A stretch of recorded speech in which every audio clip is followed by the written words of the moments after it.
Aaron and Talum left the Kellogg Club after they separately completed the nomination form. It wasn't a weekend. The former had two more operations in the afternoon, and the latter had to teach Viscount Conrad's youngest son horse riding. The teenager needed to ensure that he didn't embarrass himself during the Backland social events in the second half of the year. Klein watched the manservant dressed in a red vest and a maid in a beautiful dress come and go a few times before finally delivering him his own proof of membership and a badge with the symbol of the Frost constellation engraved on it. An entry fee of £50. There are still 3.5 months left this year, with an annual fee of £4 a year. The manservant in the red vest pushed the two objects to Klein.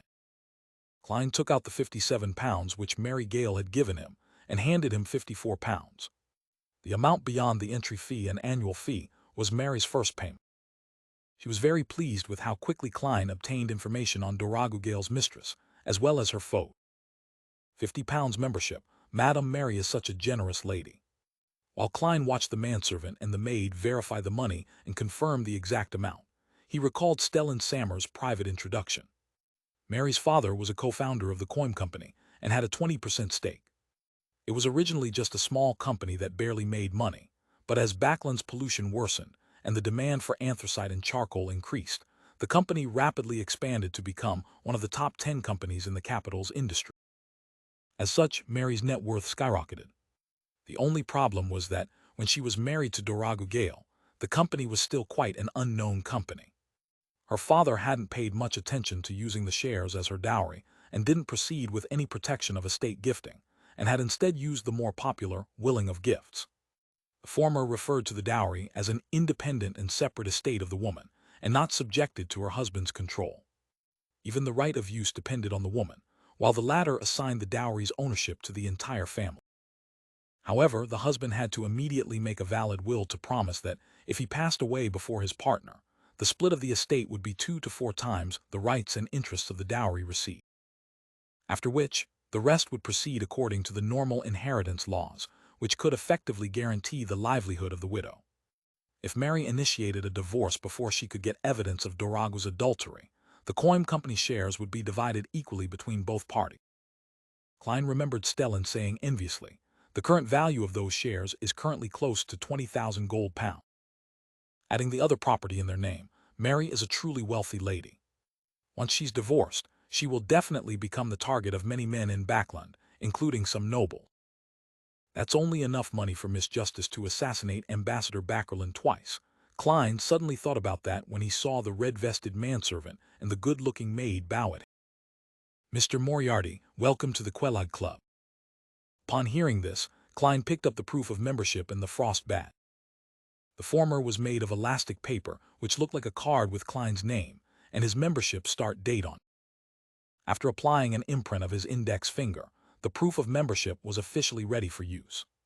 The latter was the Kellogg Club's distinctive badge, named for its founding in early November, which corresponded to the month of the Frost constellation. The symbol and the number 192 were printed on the front, followed by Sherlock Moriarty, imprinted on the back. The club now has 192 members. Klein asked casually. "Yes, our club doesn't accept people without a recommendation." The red-vested manservant beamed and introduced, "On the first floor, there's a buffet cafeteria, bar, library, squash room, conference room, and card room. You can use them all for free. The food and wine are free for your sampling as well. There are 16 lounge rooms and 2 small conference rooms on the second floor. They are also free and can be used as long as they aren't occupied." The good-looking maid pointed to the rear and said, "There are 2 tennis courts on the lawn, totally free of charge. There are 2 shooting ranges underground, and you only need to pay the corresponding rental fee of the equipment. If you aren't satisfied with the simple buffet, you can order a la carte. We have an exclusive chef, and you just need to pay for the ingredients. Board, lodging, and entertainment are all provided for." As expected of a high-end club, Klein sincerely thanked Mrs. Mary. He smiled warmly and said, "Send someone to show me around so that I can familiarize myself with the environment. Afterward, give me a lounge to take an afternoon nap." "All right." The red manservant made an inviting gesture.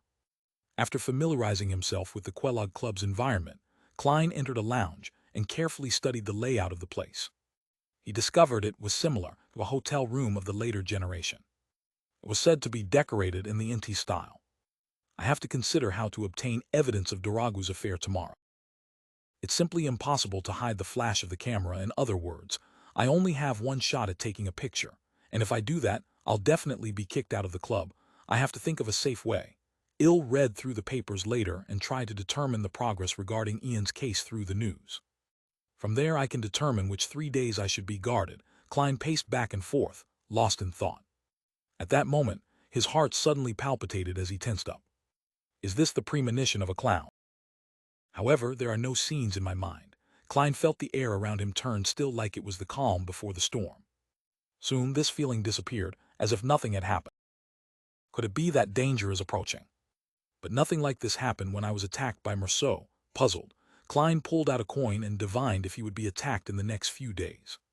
The answer was negative. After thinking for a few seconds, Klein drew the curtains and pretended to take an afternoon nap. He took 4 steps counterclockwise and went above the gray fog. He sat down and pondered for a long time before muttering to himself, I will be in grave danger in the next few days. After repeating the statement, he flicked the coin again and saw the copper-colored object tumble down and land in his open palm. This time, the portrait of the king was facing up. It meant a positive result. My reaction just now really was an omen that danger is coming. Klein narrowed his eyes and leaned back in his chair. He was rather puzzled by this matter. Whether it was as a seer or clown, they had never displayed such abilities before. Even if they could predict danger, it was because the target was right in front of him or beside him. There was nobody around me. From the fact that my divination was misled, it must have involved a relatively higher sequencer, most likely Backerland's assistant. In the end, it actually gave me a premonition.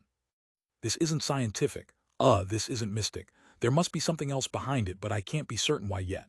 Klein looked around and saw the boundless fog, crimson and still, the palace standing as it had always stood. He reined in his doubts and temporarily stopped thinking about the reason. Instead, he focused his attention on the attack that was about to occur. After several more divinations, Klein found that he could only confirm that there would be great danger in the next few days. It couldn't be shortened to 3 days, 2 days, or even 5 hours. In other words, he could only obtain a somewhat vague revelation. And in a dream divination, he saw Ian dressed in his old coat, standing in the street with the elegant gas lamps and the blurry crimson moon behind him. Other than this image, there was nothing else. How should I interpret this?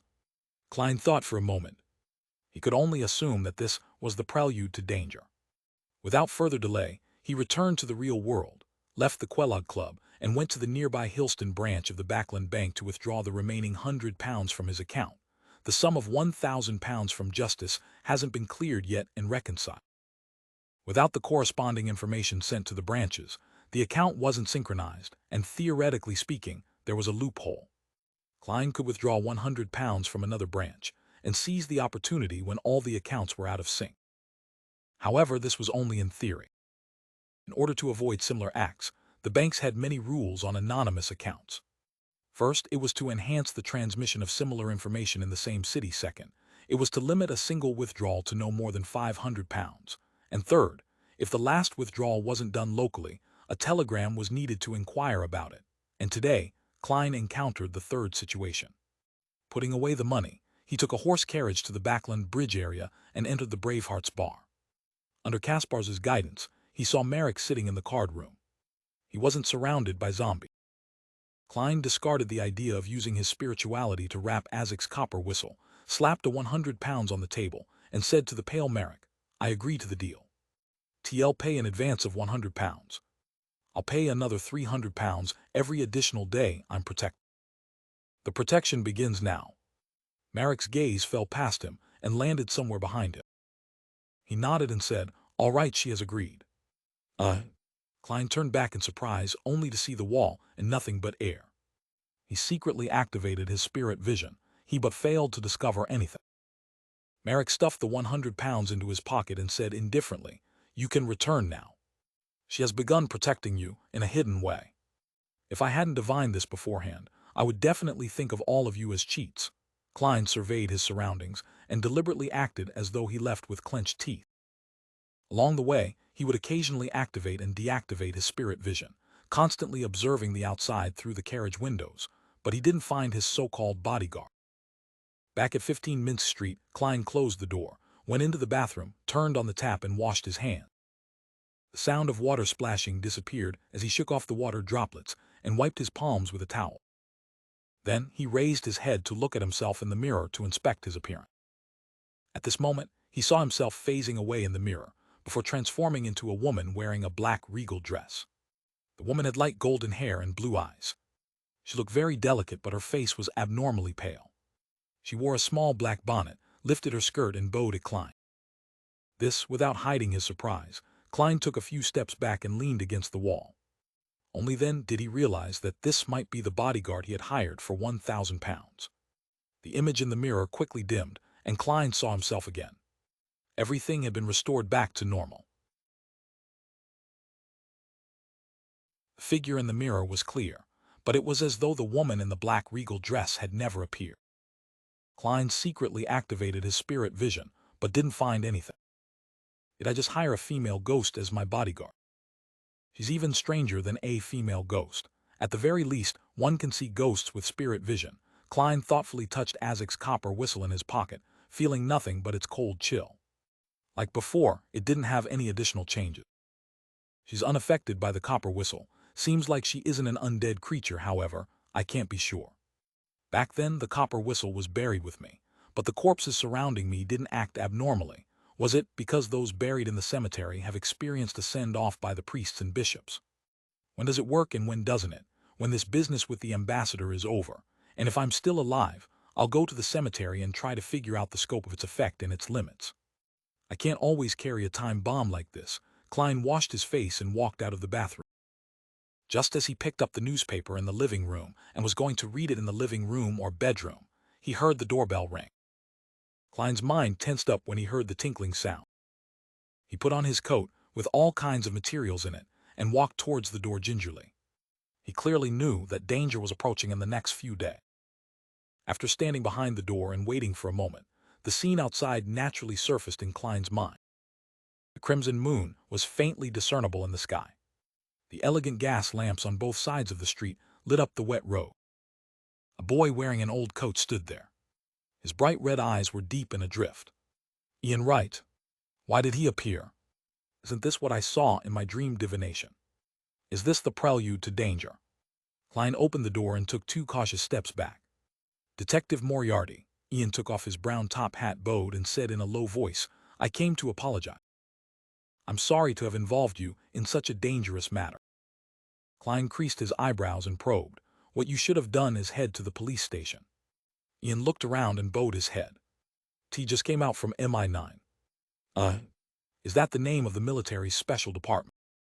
Klein stepped aside, pointed at the living room and said, maybe we can have a chat. I have to at least know what placed me in this situation. He sighed inwardly.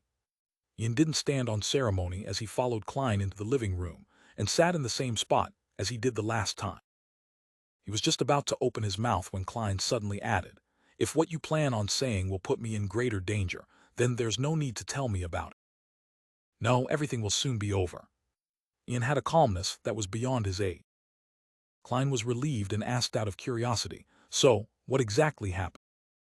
Before he could finish his sentence, he saw a figure emerge from the panes of the oriel window across the room, a black regal dress, long hair tied in a bun, blue eyes, delicate features, and a pale face. It was the woman who had previously greeted Klein in the mirror. This woman seemed to find an illusory high-backed chair and sat down. Her left palm supported her right elbow, while her right hand supported her face, pretending to listen attentively while appearing expressionless. For a moment, Klein was left at a loss. Ian, who had been silent for a few seconds, said softly, in fact, Detective Zerial is a spy for the Fasek Empire. He adopted several vagrant children and taught them how to gather intelligence. I am one of them. So that's how it is. I was involved in a huge spy conspiracy. Klein suddenly felt enlightened. Ian looked at the coffee table and continued, we have the advantage of age and are often ignored by others, allowing us to gather a lot of useful information. 2 weeks ago, I stumbled upon clues regarding Helmasuin's manuscript. Helmasuin. Klein found the name familiar.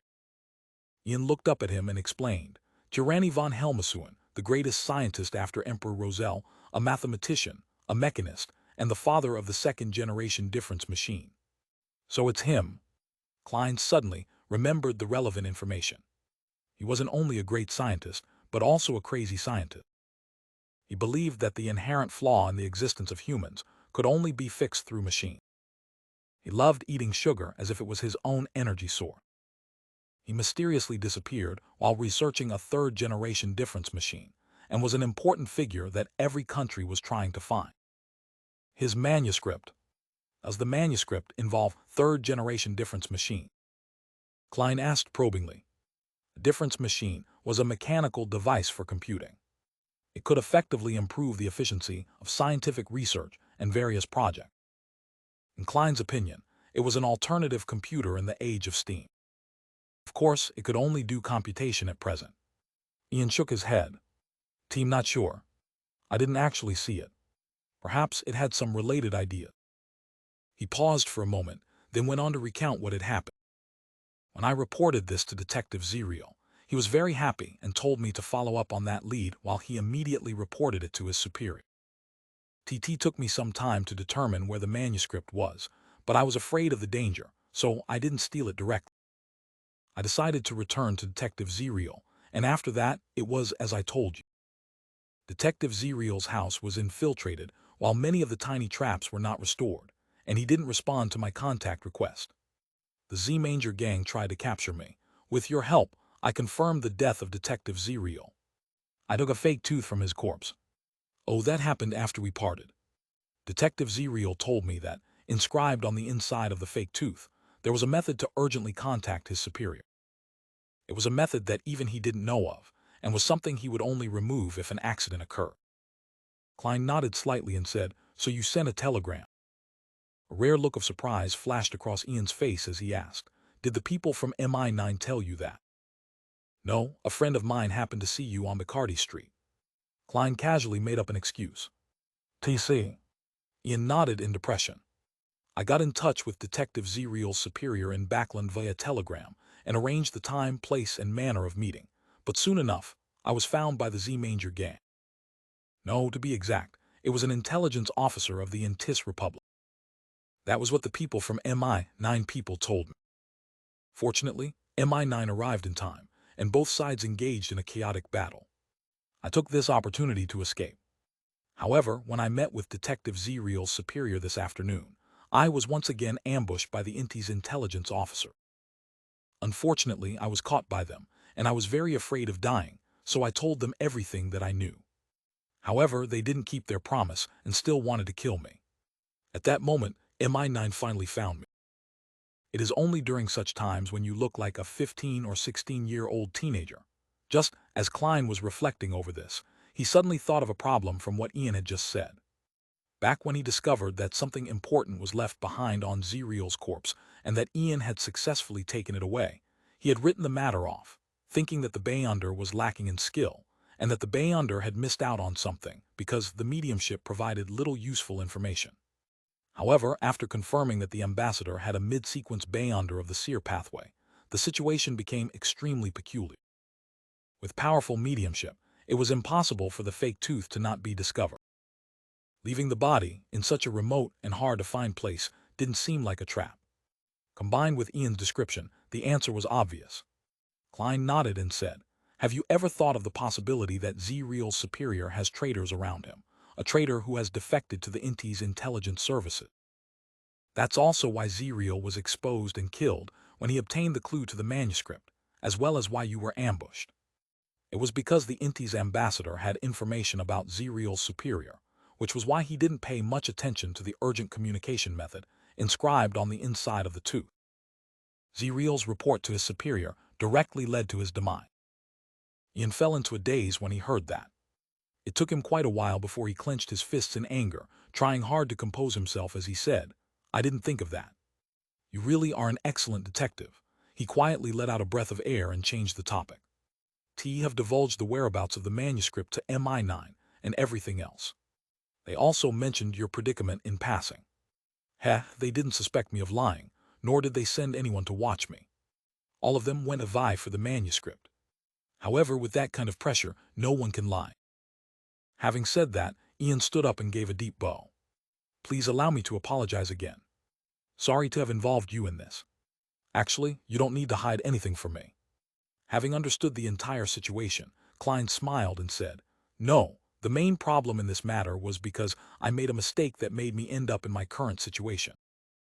As he was listening, he used Ian's description of the entire situation and his reflections of the past few days, and confirmed that he had made two mistakes. When I discovered that Ian's matter ran deeper than it appeared, I still accepted the request. That wasn't a problem since I only felt that it involved gangs, and there would be, at most, one or two Beyonders who wouldn't dare expose themselves. But the divination lacked enough information and ended with a failure. This was within the limits of what I could have resolved by myself, and typically speaking, there wouldn't have been any trouble. I could even take the opportunity to come into contact with Backlund's Beyonders.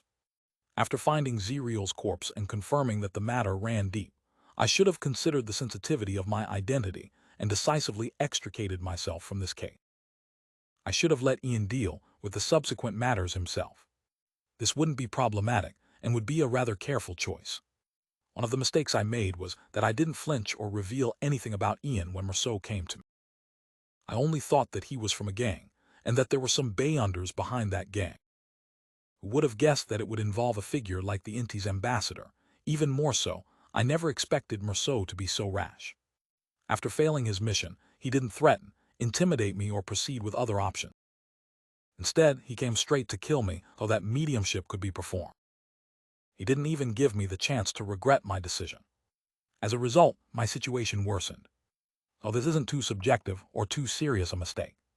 The one mistake that really caused me to be in such a passive situation was a tiny mistake I made from the very beginning. I had rented the house and accepted the mission as Sherlock Moriarty without donning a disguise. This resulted in me not being able to flee after my identity, as a Beyonder was exposed to the ambassador.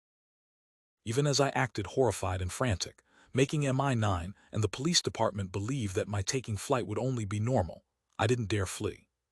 I was afraid that when the ambassador failed to find a target for revenge, he would inform the officials about me. And according to my experience as a Nighthawk, most official enforcers like the Nighthawks, machinery hivemen, and mandated punishers harbor animosity towards uncontrolled Beyonder.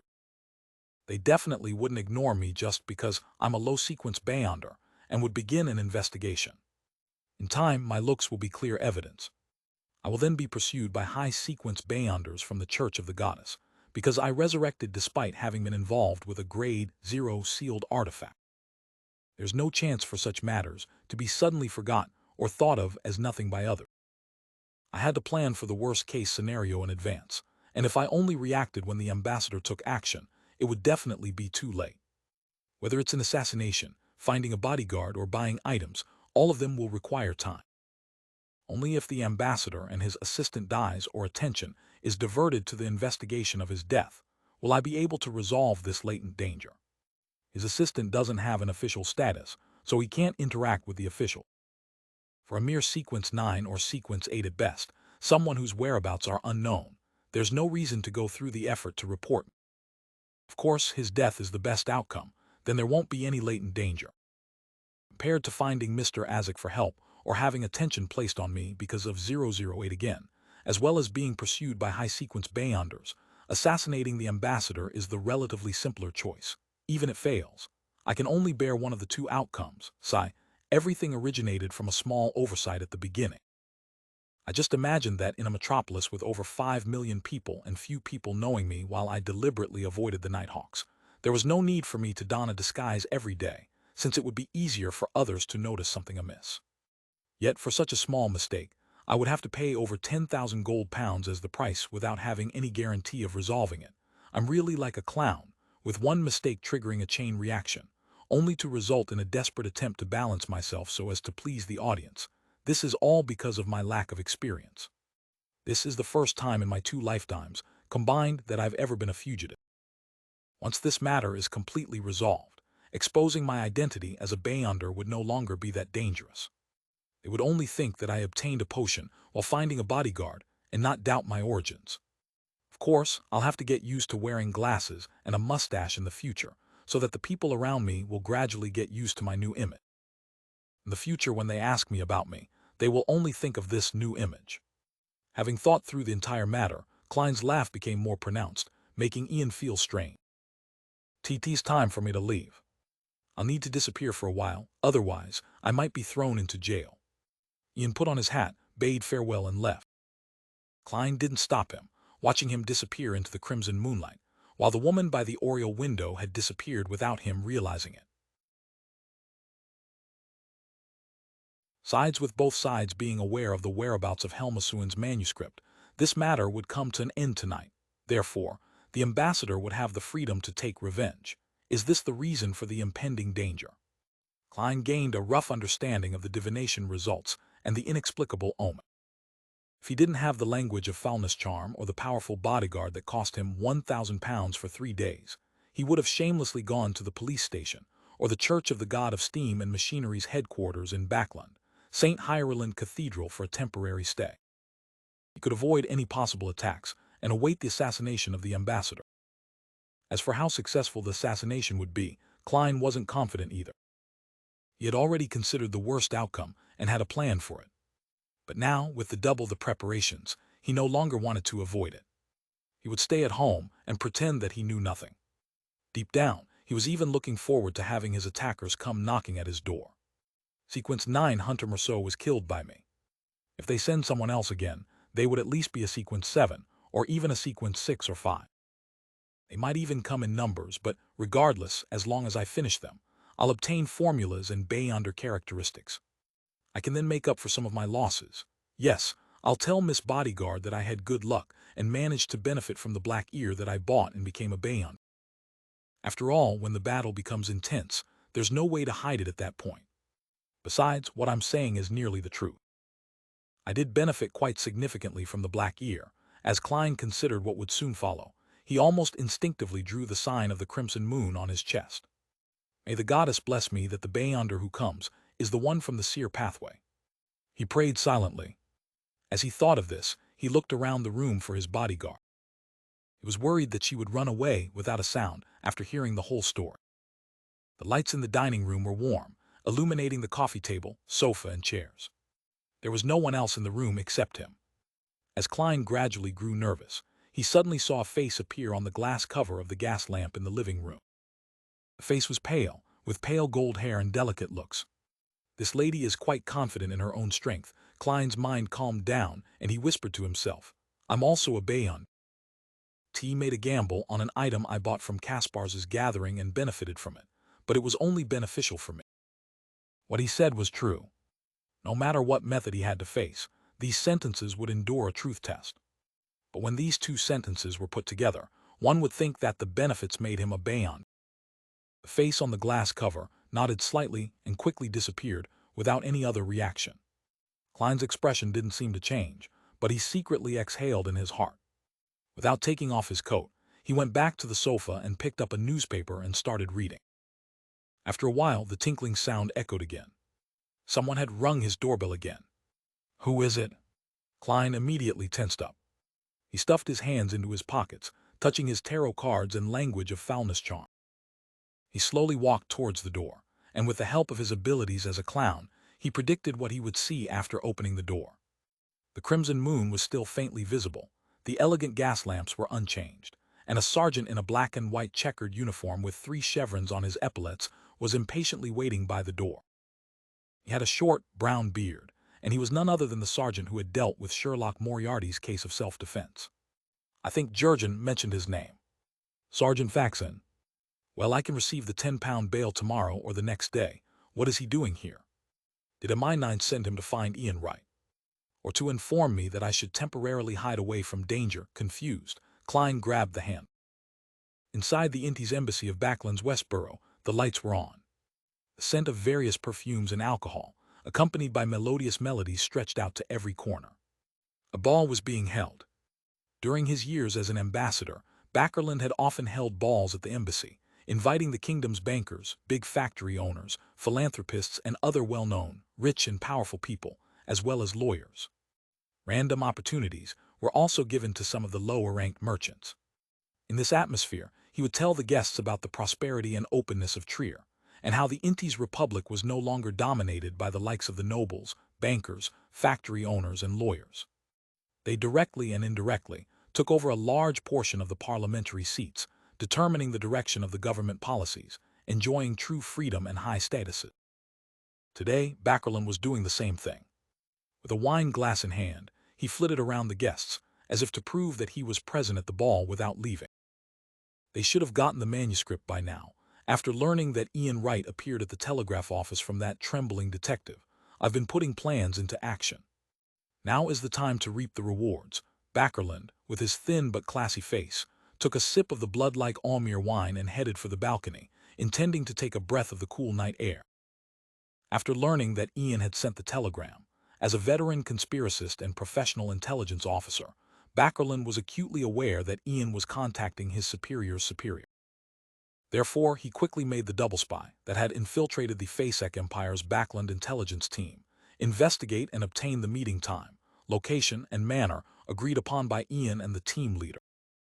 After that, he pretended that nothing had happened and continued to send people to look for Ian near Bacardi Street. He successfully found Ian and also attracted the attention of MI9. According to his plan, his intelligence officer had deliberately let Ian go so that MI9 would think that they were on the same starting line. After paralyzing his main opponent, he called in other unexposed intelligence agents to ambush Ian and the Fasek Empire's team leader. He wanted to find the manuscript and smuggle it out of the Lone Kingdom without being detected by the MI9. The situation had progressed as smoothly as he had expected, but the news that came back in the evening left his heart heavy. People from MI9 had actually appeared. They had appeared despite being supposedly fooled. With Risego around, it's definitely not because of divination. Besides, MI9 isn't good at divination at all. That means we have a spy among our ranks. Let's hope that Risego can be one step ahead of them and grab the manuscript to hand over to Shadow for extraction. Bakerlin had deliberately organized the ball in order to avoid suspicion, but as such, he was unable to involve himself with the developments. All he could do was pray that his subordinates would amount to something. According to his plans, once Risego succeeded, he would immediately transfer the items to another intelligence officer, one that had never been activated before. Then Risego would lure MI9 away, and by creating some trouble, keep them out of sight and distract them from his partner. During this process, Bakerlin requested Risego to kill the detective while he was at it. If it wasn't for him, no one from MI9 would have known about it. Everything would have gone smoothly. My involvement with the Z-Manger gang wouldn't have been revealed, and I wouldn't be transferred back to the country. He actually didn't run away, thinking that MI9 would keep protecting him, and that staying at home is safer than running away. Bakerlin rubbed his face. He had already received orders that after the operation regarding the manuscript had been completed, and he would hand all intelligence matters to the highest-ranking military officer at the embassy and await the arrival of the new ambassador. Bakerlin was rather reluctant to part with Backland. Despite the bad weather and heavy pollution, Backland was one of the most prosperous cities in the world. Besides, the ladies here are more conservative, unlike those sluts back home. Slowly seducing them into bed and removing their restraint, bit by bit, is a very satisfying and fascinating achievement. Unfortunately, I have to bid farewell to these beautiful ladies, Bakerlin thought gloomily, and he felt more and more resentful of the detective who dared to put up resistance. As for Risego's own safety, Bakerlin wasn't worried at all. He believed that as long as Risego wanted to, as long as he wasn't targeted by a high-sequence Beyonder, he would be able to escape immediately. This was because Risego had special Beyonder power. As he lost himself in thought, Bakerlin's eyes suddenly lit up. He saw a young lady in a crimson dress, standing at the edge of the balcony with a glass of wine in her hand. She had a pretty face and a gentle temperament. Her hair was ink-black and luxuriant, and her light brown eyes seemed to speak volume. Bakerlin went over at once and began to chat with her. He learned that the lady was the daughter of a timber merchant named Eileen, and that her father wasn't very rich and was trying to make his way up the ranks. With his status as Inti's ambassador, Bakerlin quickly received Eileen's affection. After sharing 2 dances, their bodies became more intimate. "Beautiful lady, I'd like to invite you to my room to sample some Almere wine of 1286. Eileen replied, almost without any hesitation, all right. The 2 of them left the ballroom and secretly went to the 2nd floor. They entered Bakerlin's room, and he ordered the guards to stay away from them and not to disturb him. Before the so-called Almere wine 1286 appeared, Backerland had passionately brought Eileen to the bed. While romping around in bed, Eileen's simple skirt came undone as her pure, fair arms hugged him. While her hands gripped Backerland's shoulders, her nails and veins suddenly sprouted black, thin, fluffy spider feet. Bang! Eileen's eyes suddenly bulged as white foam poured out of her mouth. Backerland retracted the fist that he had used to hit her abdomen and stood up from the bed. He no longer had the hasty actions from before and instead wore a cold expression. "Who sent you?" Backerland asked in a deep voice. Eileen attempted to stand up, but the pain was too much to bear. Her eyes were filled with shock and fear. Seeing the expression on the pretty girl's face, Backerland smiled and said, "It's true that I'm into beautiful ladies, but I know this problem of mine. So every time I meet a beautiful lady, I'm especially careful. Speak, who sent you? Don't bother resisting. I'm very good at using fire." Eileen clamped her mouth shut and angrily looked at the thin, smiling face of the ambassador, with a touch of terror. Backerland stretched out his right hand, which was covered in a plume of orange flames that danced silently. He took 2 steps forward, making a gesture as if he was pressing his palm against Eileen's skin. This made Eileen think of the descriptions in many novels in which cruel interrogators would use red-hot iron to brand their target's body, bringing about an extremely painful experience. "No, I can't be that brutal to such a beautiful lady." Backerland suddenly stopped his outstretched right palm and chuckled softly. He shook suddenly, turning the orange flame into a long red whip. The long whip ignited the air around it, which took on the form of thorns. "Pell!" Backerland lashed his flaming whip at Eileen, burning her clothes and leaving a dark mark on her skin. Her face contorted as she screamed. "Who sent you?" Backerland asked again, in a gentle voice. Eileen's lips quivered a few times before she finally opened them. It was, as Backerland subconsciously listened for the answer, his eyes suddenly turned bloodshot. "Oh no!" Backerland jerked back and rolled to the ground. In the spot where he had been standing, a flame rose up and formed a wall of fire. Splat! Splat! Splat!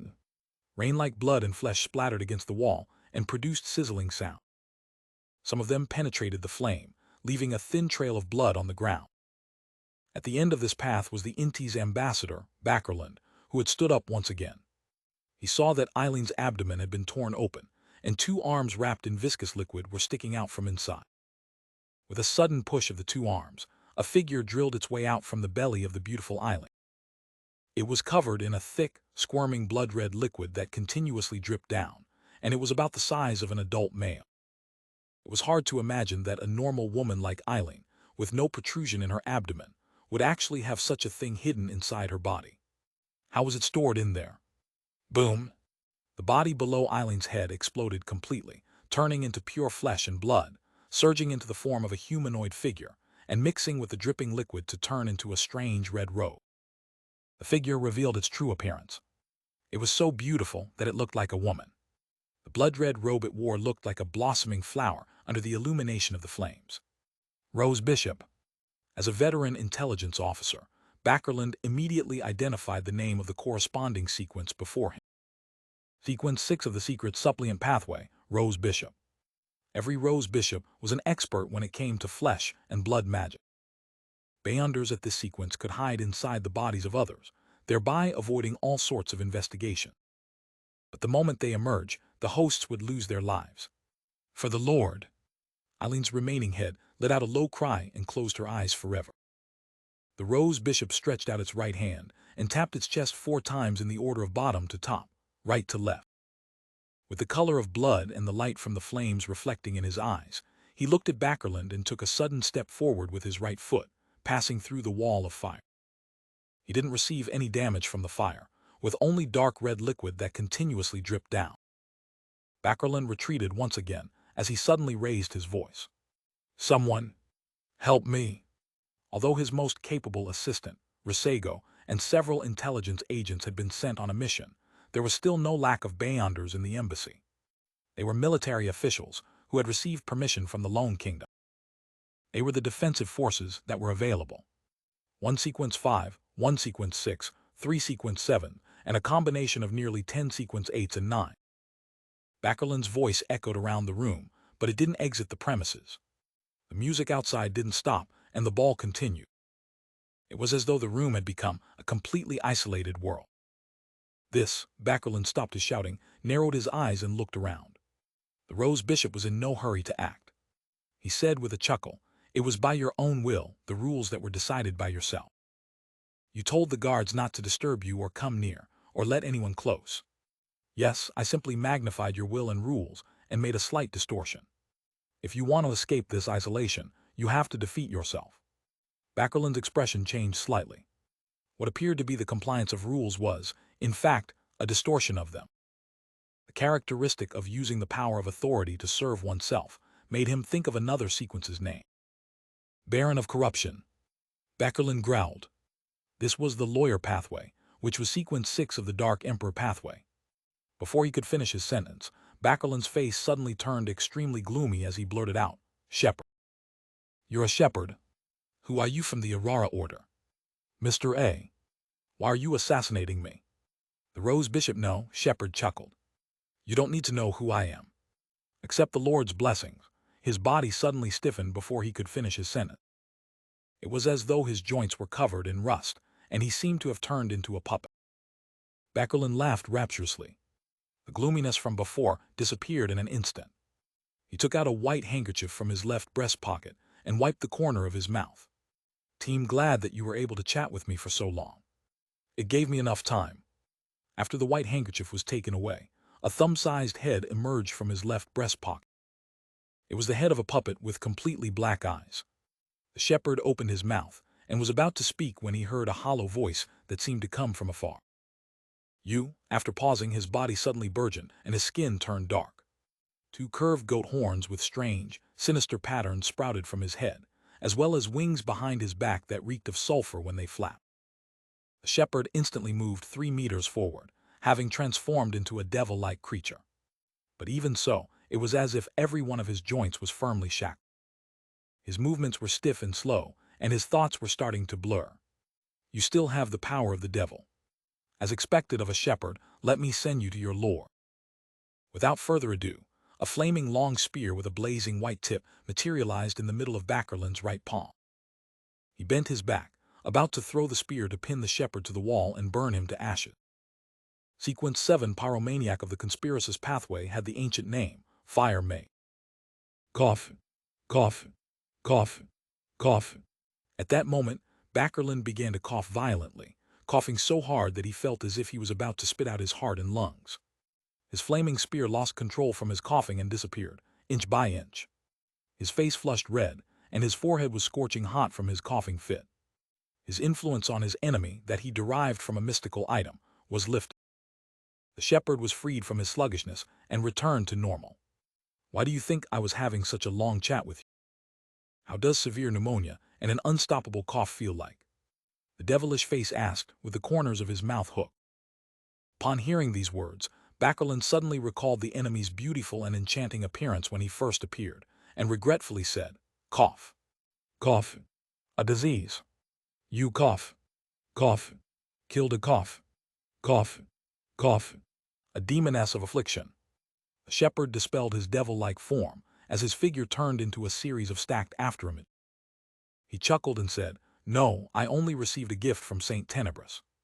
No conspiracists have all sorts of means available to them, so I'll be using my strongest ability now so that you won't have any unnecessary hope." A book appeared before him, a translucent and blurry book.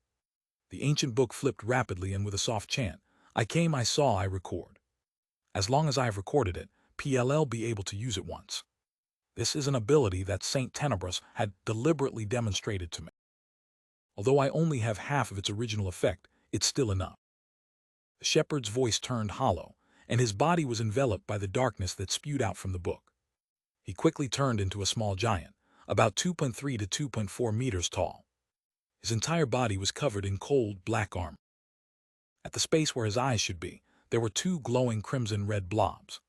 The Dark Knight raised a broadsword in his hands, took a step forward, and delivered an unrelenting chop. "No.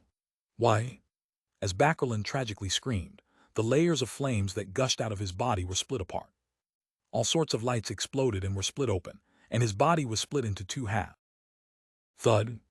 Backerland fell to the ground. No blood came out of his massive wound. Even his soul seemed to be corroded and destroyed by the black sword that didn't seem to exist. Boom, boom, boom. The plumes of fire that spewed out of Backerland's body lost control, causing the blast that shook the room and sent the glass rattling. And at that moment, the isolation that had been created by his own will vanished with his death. The shepherd didn't stop, nor did he wait for the Beyonder characteristic to appear. He restored his inconspicuous appearance and seized the opportunity before the military officials of the embassy arrived, sprinting through the layers of walls and into the darkness outside. At 15 Mince Street, Klein paused with his right hand on the handle. He decided to throw a coin before he opened the door. Since Ian had already come, the revelation that he had seen in the dream had already happened. That meant that danger could come at any moment. While muttering the words, "The visitor outside will bring danger," Klein flicked up a quarter pence and watched it fall to his palm, its number side facing up. Negative, Klein muttered to himself as he reached for the handle. However, he didn't let his guard down. He knew that there was a mid-sequence Beyonder of the same pathway as him on the ambassador's side, who could interfere with his divination. If it was that person, it would be normal for him to get the wrong result. It's a pity that I don't have the time or an opportunity to investigate it above the gray fog. Klein looked through the door for a moment with his spirit vision. Realizing that nothing was amiss, he opened the door and took 2 steps back. Dressed in a black and white checkered uniform, Sergeant Faxon took off his hat and said with a serious expression, "I've been sent by the higher-ups to tell you that you must be careful tonight and tomorrow. Be careful of strangers. Courting death, all right." Klein nodded solemnly. Sergeant Faxon touched his short hair and said, "There are other arrangements. I'll explain them to you in detail, and you can decide on your own." He cast his gaze towards the living room. Klein made a polite gesture of invitation, then watched as Sergeant Faxon closed the door behind him, walked over to the sofa and sat down. "What are your plans?" Klein kept his coat on, hands still in his pockets. Faxon leaned forward slightly, clasped his hands and said, "You should be well aware that you have offended that ambassador. Tonight or tomorrow will be the most dangerous period for you. The higher-ups have given you 3 choices. First is to go to the Holy Wind Cathedral for 2 days. I know that you're a believer of the god of steam and machinery, but St. Hierolynd Cathedral is too far, and it's easy for trouble to arise on the way there." Klein nodded indiscernibly and waited for the sergeant to give him the second choice. Suddenly, his vision blurred and his head went numb. He felt as if there was a layer of thick glass around him. He saw that Sergeant Faxon's opening and closing of his mouth was slowing down, and he noticed that his thoughts had become sluggish. This feeling was very familiar. Klein suddenly thought of the puppet from the Antigonus family, sealed artifact 2049. Back then, he was repeatedly affected in a similar way, but he had been awakened by Captain Dunn Smith and the others. To ensure that the others could detect any abnormalities in a timely manner, they kept stretching and retracting their arm. The Antigonus family holds the seer pathway. This person's ability is similar to the Antigonus family's puppet. He is the mid-sequence Beyonder of the seer pathway. As expected, it's him. Klein came to his senses, but there was no Dunn Smith to wake him. The muscles on Officer Faxon's face started squirming. Soon he turned into a gentleman with black hair and blue eyes. He had a handsome face and a tiny stubble. He said with a smile, "Given time, this is one of the most difficult abilities to deal with for anyone that isn't a high-sequence Beyonder." As he spoke, Klein saw the image of the woman in the black regal dress appear in the glass of the oriel window. She walked slowly and stiffly out of the glass. Her blonde hair, her delicate face, and her pale face made her seem more like a doll than a living person. T never thought that you would be able to hire such a powerful bodyguard. If it wasn't for my divination ahead of time, I might have died here. What kind of compensation did you pay? By the way, my name is Risego. Risego didn't look back as he continued smiling at Klein, but he didn't expect a fluent answer from the man he controlled.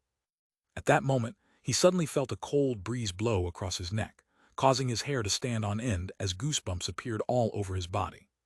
There seemed to be an invisible person at his back, breathing down his neck. Risego laughed, raised his left hand and snapped his fingers. Pell! Flames suddenly soared up from his back, and a transparent shadow was set ablaze, quickly turning into ashes. In Klein's vision, these motions were all broken down into a grid of images. This wasn't because his opponent had turned slow, but was a result of his increasingly sluggish thought. He already has me under control. Why isn't he directly killing me? Do all villains like to engage in lengthy monologues? No, he's not stupid. He's trying to conceal something with this discussion. Klein tried to think to figure out the problem, but his thoughts were moving at an irresistibly slow pace. He looked intently at Risego, taking in every detail of his. Finally, he saw a figure in each of Risego's eyes, a figure with blonde hair, blue eyes, a pale face, and a dark black Gothic regal dress. And at this moment, the woman was still behind Risego. She was still near the oriel window, walking towards him like a manipulated puppet. He hasn't really controlled her yet. She's still trying to resist and struggle. They are tussling in the realm of mystery. I need to do something. I need to tip the scales of balance. Klein turned his attention to the language of foulness charm he was holding in his left hand. It was cold and slippery, filled with evil. He was glad that he hadn't let down his guard and maintained a battle-ready state the entire time. He could only injure himself to injure his opponent. Klein gathered his strength and struggled to speak. His vocal cords seemed to have rotted, and his throat squirmed in difficulty. He hoarsely said in ancient Hermes with a staccato rhythm, "Foulness." As his voice echoed in the air, Klein felt a corrosive pain in his left palm, and he heard illusory whispers that could drive a person mad. This was a state that he was familiar with, and it didn't affect his subsequent attempts. The attempt was to inject most of his spirituality into the language of foulness charm, which didn't require the control of his body. In 3 seconds, the voice of the true creator would descend upon the physical world and burrow into the ears of the creature closest to him. 31. The prelude, the din, the illusory. The evil whisper spread out in an instant. Klein felt his scalp tingle, his mind abuzz, his veins throbbing. He found it difficult to focus his mind. A coffee table away from him, Risego's expression had suddenly turned adrift. His face swelled up as the woman's figure in his eyes suddenly became clearer. DL, the pale woman in the black regal dress behind him, quickened her actions, but soon she frowned in pain. At this moment, Klein felt the weakening of the influence as he wished, regaining his smooth thought processes, and felt as though his joints were once again filled with lubricant. Having experienced ravings all this time, he endured the madness and pain, quickly pulling out and throwing the language of foulness charm from his left palm at Risego. SD1, the iron-black charm, with its many symbols and sinister-looking patterns, melted. Risego had just regained some of his composure, and was trying to leap to the side when he saw a rich darkness, and heard a murmur that contained immense knowledge and extreme madness. No human being was able to describe such a sound. All the veins in Risego's head protruded, as if they were about to explode. He tumbled to the ground, writhing and struggling as his skin ruptured inch by inch, revealing the flesh underneath. At the same time, Klein and the blonde woman with blue eyes also failed to resist the pain as they fell to the ground.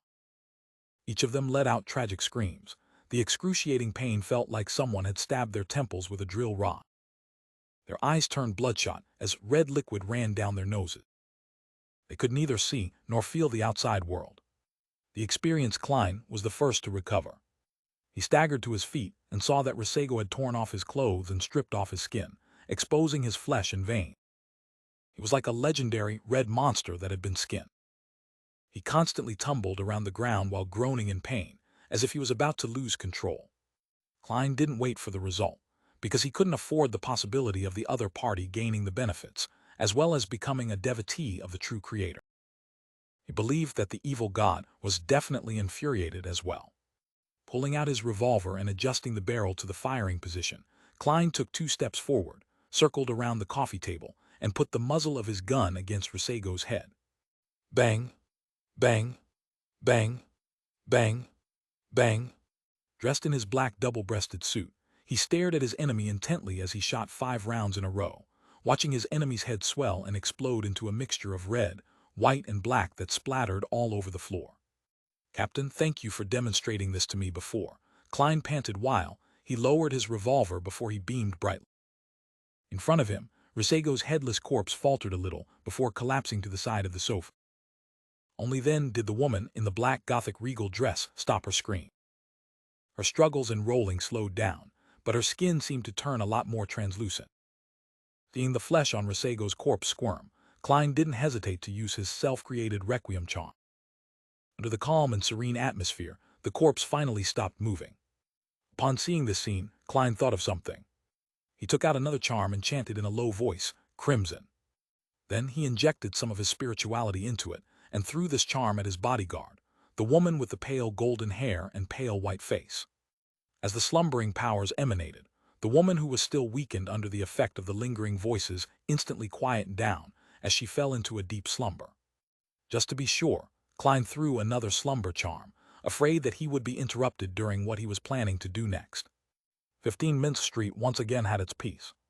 This time nothing was broken, only the ground was contaminated, as the fight between the three parties was mystical and beyond the physical realm.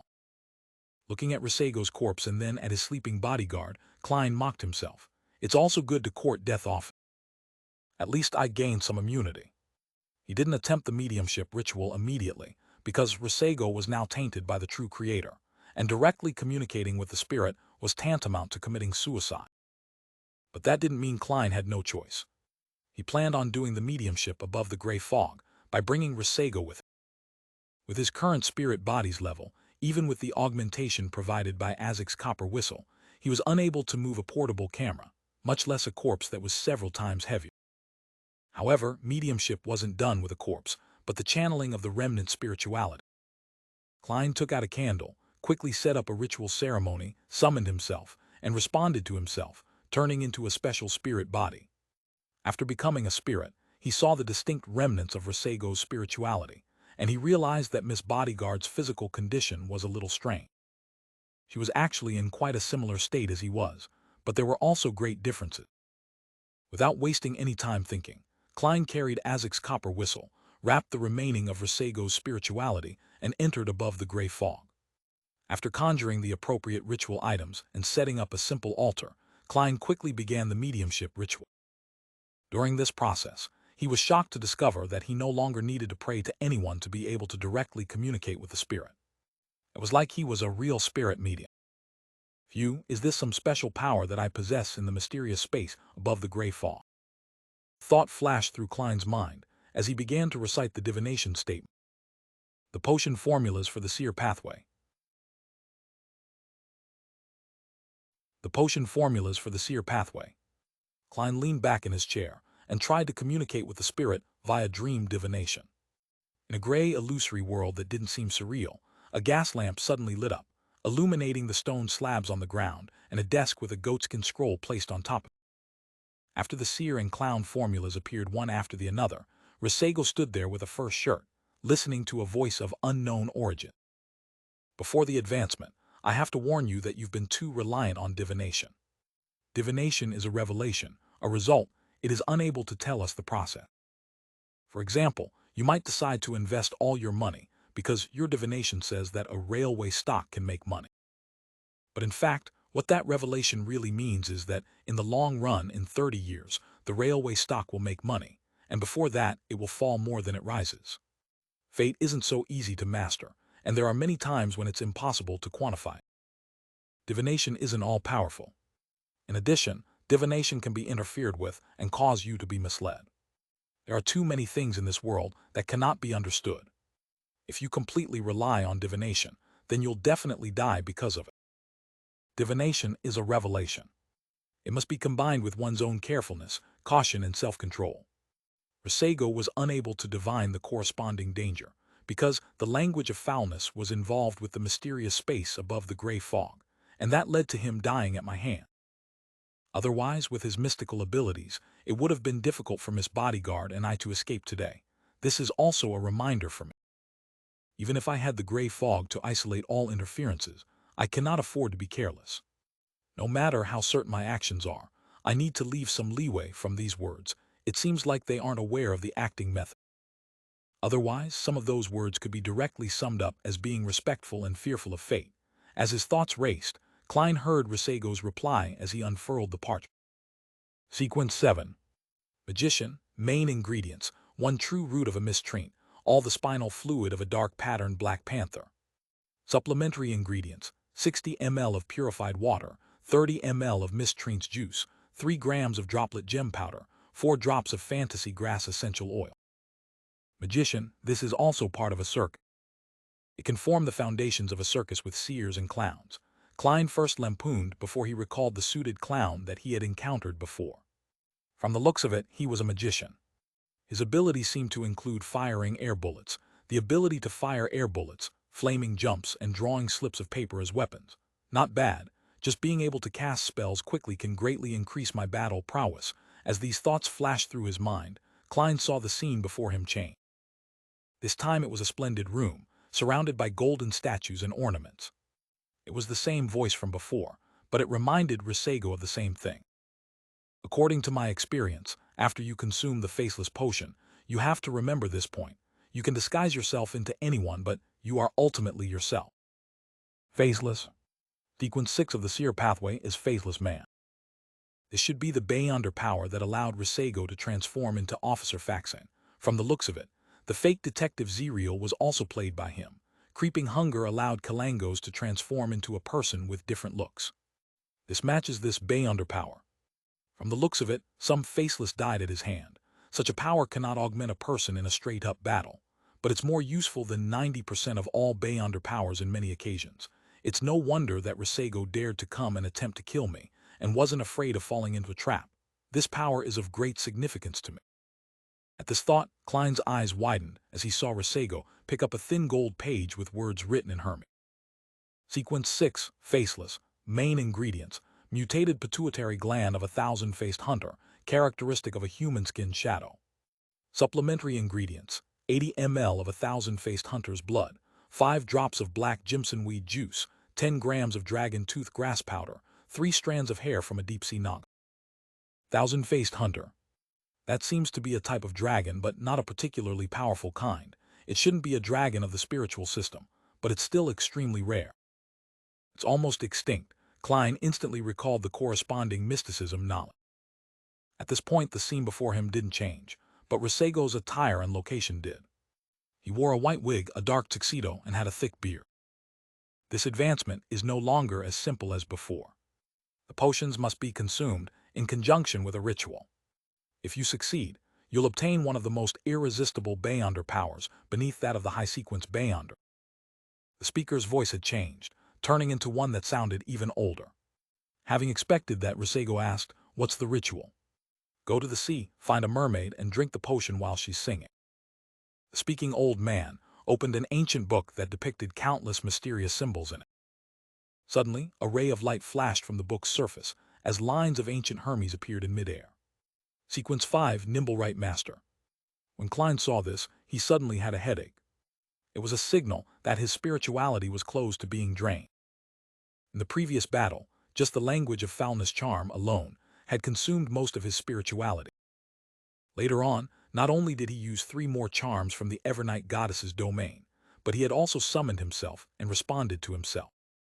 Hold Out until now showed how much progress he had made compared to before, as well as the noticeable improvement in the digestion of the clown potion. The scene flickered and was on the brink of shattering. Klein held on and scanned the remaining content of the formula. Main ingredients: dust of ancient wraiths, core crystal of a 6-winged gargoyle. Supplementary ingredients: 80 ml of spring water from Sanya Island's Golden Spring, 10 grams of Drago bark, remnant spirituality of ancient wraiths, 1 pair of eyes from a 6-winged gargoyle. Advancement ritual: consume potion in the midst of a singing mermaid song. Catcha. Klein stopped holding out any longer, as he allowed the dream to shatter into countless illusory specks of light that disappeared. He pinched his forehead, almost fainting. As the remnants of Risego's spirituality and the hints of madness faded away, he was pushed back into the real world by an invisible force. The ground, stained with blood, brains, hair, and all sorts of fragments, entered Klein's vision. He bent over and retched a little, clearing his head a little. "I'll be sent out of the mysterious space above the gray fog when I'm out of spirituality." Klein looked around and saw that Miss Bodyguard was still asleep. He hurriedly extinguished the candle, tidied up the items related to the ritual, and then panted heavily. After a while, he finally regained some of his spirituality. At that moment, a gust of cold wind blew at the back of his neck, causing him to shiver as his mind froze. Klein turned his head abruptly and looked at the oriel window again. He saw that Miss Bodyguard in her black Gothic regal dress had woken up and was floating in the air. Her pale blonde hair and pale face seemed to have diminished a little. Her entire person seemed less corporeal, to the point of her skin appearing somewhat transparent. Klein quickly explained, according to the explanation he had thought of. After I blew his head off, I discovered that his body was still squirming. Because I was afraid he would come back alive, I quickly used all the charms on me. I was very nervous and panicked at the time. It might have affected you. This is probably the risk that the divination had revealed earlier. If she's not satisfied with the explanation and thinks that I attacked her, then I'm finished, Klein thought nervously. His true feelings made his performance even more perfect. Miss Bodyguard lowered her head and looked at herself, then asked with an unperturbed tone, "What charm was it at the beginning?" T bought a black ear at the gathering for 400 pounds. I was told that I could hear the voice of a great existence, and that if I was lucky enough, I would benefit greatly. If I was unlucky, I would die on the spot. Back then, I couldn't get a bodyguard, and since I was in such danger, I could only take the gamble. The result was pretty good, Klein replied absolutely truthfully. When I heard the voice of the great existence, that black ear shattered by itself and turned into such a charm. His bodyguard's blue eyes swept over him slowly. The room was silent, as if it was frozen. Finally, the lady in the black regal dress nodded. "You'd better find a psychiatrist." "You mean that I've become a potential lunatic?" Yes, she has guessed that it was a relic of a listener, and she understands that Risego's spirituality must have been tainted by the true creator. She wouldn't suspect that I had deliberately made her sleep to take that opportunity to perform a mediumship. It would also explain why I had gotten rid of the effects of the ravings faster than she did. After all, I'm a potential lunatic created by the true creator, Klein smirked. Let's hurry up and clean up the scene. MI9 might come over to take a look. He pointed at Risego's headless body. As he spoke, Klein put on a pair of gloves and squatted down to look for any relics. He quickly found more than 10 pounds in cash, some essential oils and herbal powder, 2 crudely cut paper figurines, and a strange piece of paper. This piece of paper was orange in color, and on it were symbols corresponding to the sun. The magic emblem formed a blank rectangle, and just by holding it in his hand, he found it very warm and sedate. What is this? Klein didn't hide his puzzlement. Without him realizing it, Miss Bodyguard was already floating behind him. She answered simply, a mystical object corresponding to a notary. Notary? Klein was surprised at first, but he soon remembered that Risego was an intelligence officer in the Intis Republic. People there believed in the eternal blazing sun and the god of steam and machinery. Similarly, the eternal blazing sun was also the god of deed. This is the sequence 6 or sequence 5 of the barred pathway. If the notarization is valid, the Beyonder powers will be temporarily enhanced. If the notarization is fake, the Beyonder powers will be forcefully dispersed. Miss Bodyguard didn't explain any further and gave a rough description of its use. Klein was about to say something when he saw an eerie glow emitting out of Risego's headless body and bloody brain mush. They attracted each other to form a blob that transformed into a black, pupil-less eye. Then what is this? Klein asked again, feigning ignorance. Something worthless. Miss Bodyguard maintained her way of speaking. Worthless? Klein asked with a frown. He actually understood what Miss Bodyguard meant. Normally, if Risego eventually lost control, he would leave behind a strange and terrifying sealed artifact. If he didn't, his Beyonder characteristic could be used as the main ingredient of a nimble right master. In short, it would be of great value. However, the problem was that he hadn't lost control, but was also tainted by the true creator. Hence, it had become a potion's main ingredient that was branded by an evil god. Using it to concoct a nimble right master potion was equivalent to committing suicide by ingesting poison. Miss Bodyguard looked at the entirely black eye and said in a low and ethereal voice, "TT has been contaminated by an evil god. It has no value anymore. If it really is a value and one that's very valuable, I would even worry that you'd finish me off in passing." Klein pointed at Risego's remains and said, "These are our common spoils of war. We'll each pick a few. You first." Miss Bodyguard shot him a glance. Without a word, she floated over and took the notary document. Just like I thought, in the future I should find and learn the knowledge in mysticism to remove an evil god's contamination. Klein took out an iron cigarette case and bent down to pick up the black eye. As soon as Klein's fingers touched the black eye, he heard illusory sounds as a throbbing pain seared through his head. But at the same time, something strange appeared in his vision. These were countless illusory black threads that spread out from Miss Bodyguard and his own body. They emanated from their bodies, out into the void towards some boundless distance. This was a scene that would horrify people with trypophobia.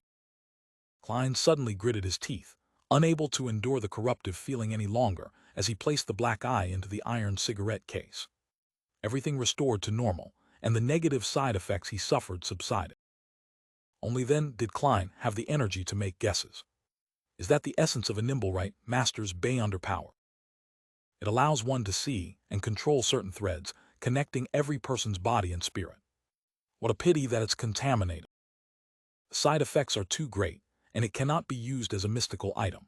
For now, disregarding an attempt to purify it above the gray fog, this will be considered the second time that I'm provoking the true creator, so it is very likely that he would prepare himself and seek me out. If that happened, I probably wouldn't have a chance of reviving again. I should learn and master the relevant knowledge before making a decision. Few. He exhaled, and after Miss Bodyguard chose the crude paper figurines and the corresponding materials, he bent down again to pick up the 13 pounds 5 solely and 8 pence. Then, looking at Risego's headless body and the blood all over the floor, he said, with a slight headache, "Let's clean up the scene." The pale blonde Miss Bodyguard floated to the side and calmly said, "Let me do it." "You?" Klein stopped, puzzled and shocked before turning his head. Miss Bodyguard floated to Risego's side, crouched down, and went to lie down over the body.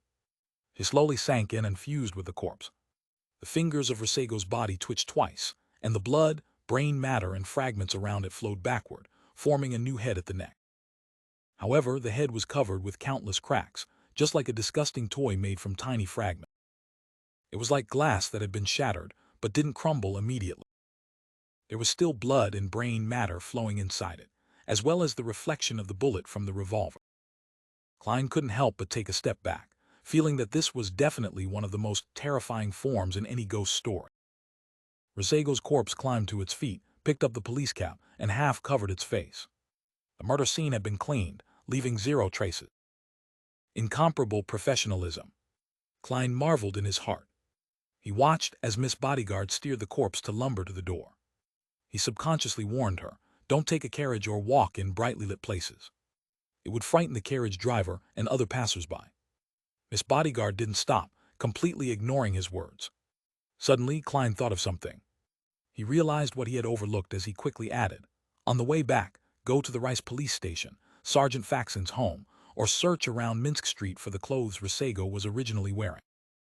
Risego came wearing a police uniform, and the powers of a faceless were obviously limited to himself, so where were his previous clothes? He couldn't have been wearing a police uniform all night. If MI9 and the police found Risego's clothes nearby and realized that I'm not hurt, things would be a little tricky. Miss Bodyguard is an expert that's not considered a legal beyond. For a normal detective to pay £1,000 to hire a bodyguard is enough to arouse suspicion.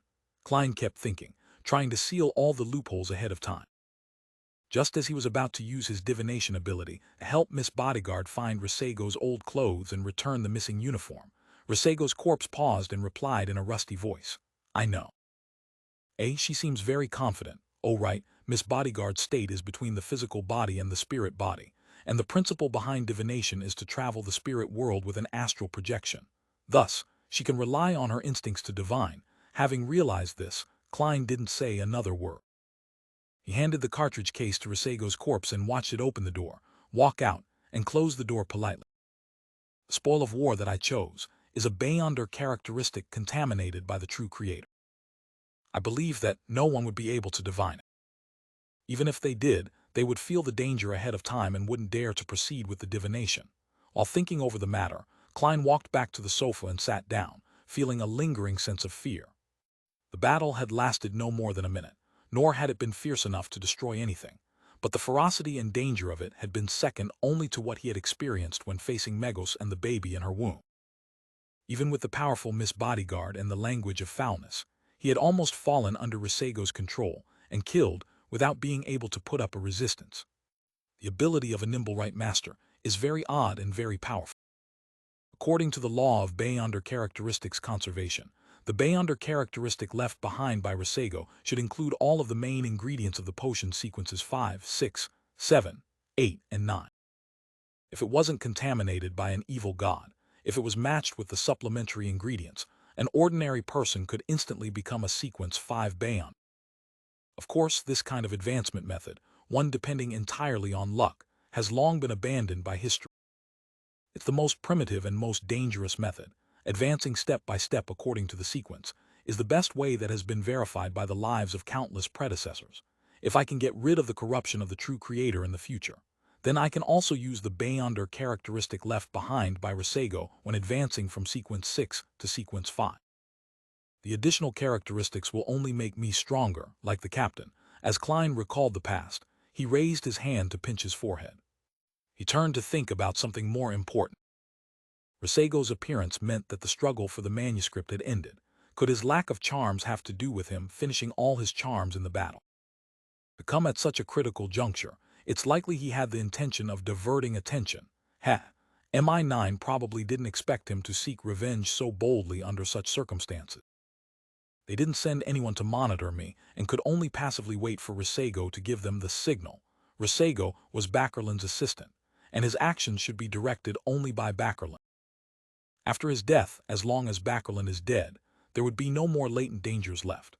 I wonder if the assassination has begun or if it succeeded. Tonight, because of the battle over Helmasuin's manuscript, the powers defending Backerland would be at its weakest. If it were me, I'd definitely not miss this opportunity. I'm sure Backerland didn't think that someone would assassinate him. With nothing to do, Klein fished out a coin and recited with a suppressed tone, "Backerland is already dead." Ding! The penny tumbled in the air and fell down into the palm of Klein's hand, head facing up. It meant a positive result. Backerland is dead. The assassination was a success. Klein was overjoyed. His tensed-up nerves immediately relaxed. Without Resego's interference, he believed that the result was correct. This matter has finally ended. Klein took a deep breath and slowly exhaled. He leaned back slowly on the sofa and looked out of the window at the faint crimson moon amid his fatigue and relief. Inside the Inti's Republic's embassy, 2 military officials were squatting beside Backerland's body, examining the cause of his death. Their partners and their superior had already gone out, chasing a bid to capture the assassin. However, everyone knew that it was already too late.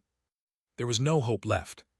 Their severe lung damage, suspected to be the result of a disease, an extremely strong fatal blow, one much stronger than all the sequence 5 Bayonder attacks I've ever seen. One of the military officials said in a low voice. Disease. On the floor and on the bed, there are obvious marks of flesh and blood magic on the ground and on the bed, but none on the wall. Besides, the commotion of the fight wasn't transmitted outside. Finally, with the lethal blow having the characteristics of corruption and obliteration, there are at least 4 unconnected Bayonder powers. Another military official stood up and began to describe the situation as if he was talking to himself. He suddenly stopped and looked at the other military official. They said in unison, "Shepherd."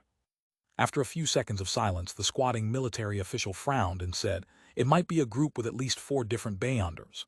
Then, we'll wait to be judged. It's normal for us not to discover the infiltration of a single Rose Bishop, but how did the other 3 do it?" "It's impossible." The standing military official denied the guess as he hesitantly said, "However, I have heard of another sequence that can create similar effects. I think it's called Scribe. I don't know what pathway it is, nor do I know which organization it belongs."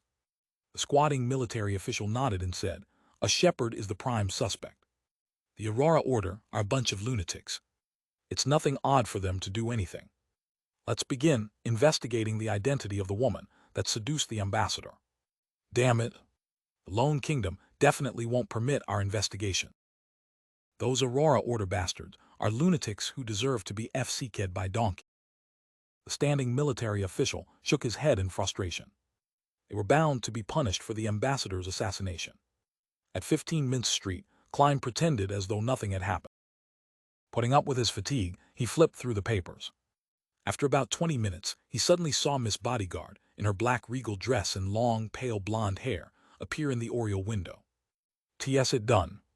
Klein subconsciously asked. Miss Bodyguard nodded slightly without a word. "Phew," Klein thought for a moment before saying, "Thank you for your protection. This matter ends here. TLL pay you the remaining £900 in 2 days. As you know, there's a withdrawal limit. Or should I hand it over to Marek?" The pale-faced lady opened and closed her mouth, her voice seemingly ethereal as it echoed in the air. "Just give it to me. T promised to protect you for 3 days, not just once. Lady, you really abide by the contract, however. This would be very inconvenient for me. Are you going with me to catch the adulterers in bed tomorrow?" 3 days. Today is Thursday, and the protection would be over by Sunday afternoon. Yes, thankfully, it wouldn't affect the tarot gathering. Klein rubbed his forehead and said, "All right. How should I address you?" "You don't need to know." Miss Bodyguard lifted her gothic regal dress, bowed slightly, and disappeared from the oriel window. She really has quite the character. Klein smiled in response to Miss Bodyguard's reply, a very obvious smile. Yes, to be able to fend off Risego, a nimble right master, for a short period of time to the extent of having a seesaw battle, she's most likely a Sequence 5 Bayon. I wonder what sequence pathway she belongs to, and what her potion name is. Her state is rather unique. If it weren't for her, I wouldn't have even had the chance to use the language of foulness. Klein picked up the newspaper beside him and pretended to read, but he was actually thinking. However, he quickly turned his attention back to the issue of whether there were still loopholes on the matter. For example, the contaminated Bayonder characteristic left behind by Risego had an intense luster of spirituality. It was very likely that it couldn't be concealed by the iron cigarette case alone, so it would be exposed under the prying eyes of others using spirit vision. Klein secretly activated his spirit vision and looked down at his pocket. He could see faint, colorful lusters emanating from within the iron cigarette case, but it wasn't obvious and was rather thin. This was mixed with the color of his own aura, making it difficult to distinguish or detect. That's right. Only a high-sequence Bayonder can identify it through 2 levels of interference. No wonder all kinds of materials like herbal powders and the corresponding essential oil extracts are kept in metal bottles and not wooden vessels. It's because they contain spirituality, and those with better spirit vision can see through wood and see the color of the auras. Klein suddenly understood some of the important details in mysticism. In the past, he did things according to the rules without considering the reasons behind them, but now, he understood the underlying reason behind the rules. After repeatedly checking and ensuring that everything was in order, Klein put down the newspapers and walked to the second floor. He had originally planned to take off his clothes and take a bath to completely relax himself, but when he thought of how Miss Bodyguard could appear out of nowhere in his house, he felt a little uneasy. Therefore, he only washed his face, brushed his teeth, and soaked his feet in hot water. Returning to his bedroom and taking off his coat, Klein hid his belongings before he collapsed onto the bed. As he was exhausted and had held on for quite a while, he ended up with tense nerves that prevented him from quickly falling asleep. Opening his eyes to look at the crimson moonlight on the ceiling, Klein didn't attempt to sleep with the help of cogitation. Instead, he aimlessly unfurled his thoughts, as if he were riding a horse without pulling at the rein. As his thoughts wandered, he quickly noticed a problem, having encountered too many coincidences in Tingen City and later learning how it was related to sealed artifact 008. My second case after arriving at Backland allowed me to get the next 3 potions formula. Is that too much of a coincidence? Although this is in line with the revelation from my divination, Backland contains the opportunities for me to become powerful. Isn't it too fast and simple? Simple doesn't refer to the difficulty, but rather to the degree of twists and turns in the matter. This matter was very difficult and dangerous, but it wasn't complex and appeared simple. According to my expectations, I would have gathered information regarding the secret order through Miss Justice, Mr. Hanged Man, and Miss Zio and her companion, and then I would catch the tail of this ancient organization. After numerous twists and turns, I would eventually obtain the formulas, and that would have taken at least 3 months. Who knew that I would have succeeded in less than 3 weeks? It can't be that it was arranged by someone again, right? Yes, let me think through the circumstances again. It's no coincidence that the Inti's Republic is related to the secret order. Emperor Rosel's diary has confirmed this circumstantially. The abilities of the seer and faceless are very suited for an intelligence organization. For a mid-sequence Bayonder of a similar pathway to become the assistant of an intelligence czar like Backerland is reasonable and normal. That's not a coincidence. The reason that the ambassador sent someone to take revenge on me likely has to do with him wanting to divert tension. Then sending Risego, who can most easily succeed and escape, is a choice with reduced risk. That's not surprising at all. It was quite normal for Ian to look for new detectives in the papers after none of the detectives he knew were willing to accept his mission of tracking down Zero. There weren't many new detectives advertising on the papers at the time, and I was probably the only one. Well, I was the only one on the Backland Bulletin, just like what I've concluded previously. The problem with Merceau was that he was too rash, and I was worried that it's not easy to disguise myself usually as it can end up attracting more attention. Therefore, I didn't try to disguise myself. Although these two possibilities, especially the former, has the probability of being influenced, it does match the corresponding person's personality, mentality, and origin. And this isn't the main point. This doesn't explain the problem of how my second case ended up involving a mid-sequence beyonder of the seer pathway. It was destined by fate. That doesn't feel right. Thinking ahead, after I transmigrated, the first and second case I found myself embroiled in was related to the seer pathway. Of course, it could be explained as an arrangement by 008. Right? The Antigonus family's notebook even corrupted the misfortune cloth puppet and showed me the complicated vertical eye symbol that involves the Antigonus family's treasure. The reason I came up with back then was that with the termination of the Antigonus family's bloodline, it viewed me, a seer who had survived despite having interacted with it, as its inheritor.